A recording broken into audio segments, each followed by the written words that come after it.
Kasabay ng 9 na araw na pagluluksa sa pagpanaw ni Pope Francis, itinakda na sa ika-7 ng Mayo ang inaabangang Papal Conclave na siyang magluluklok sa panibagong Santo Papa ng Simbahang Katolika. Una sa balitang yan, si James Galange.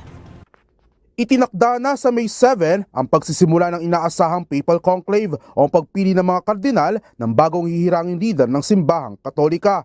Yan ay matapos mapagkasunduan ng mga kardinal sa kanilang ikalimang General Congregation na naganap kahapon. Sa kasalukuyan, mayroong 135 cardinals ang inaasahang dadalo sa naturang conclave na gaganapin pa rin sa Sistine Chapel.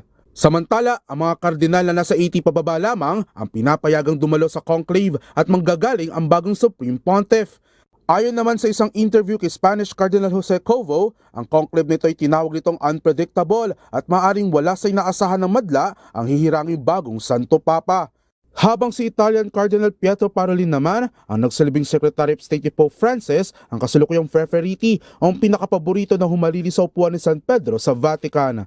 Para sa MBC TV Network News, ito si James Galange ng DZRH TV, una sa Pilipinas, una sa Pilipino.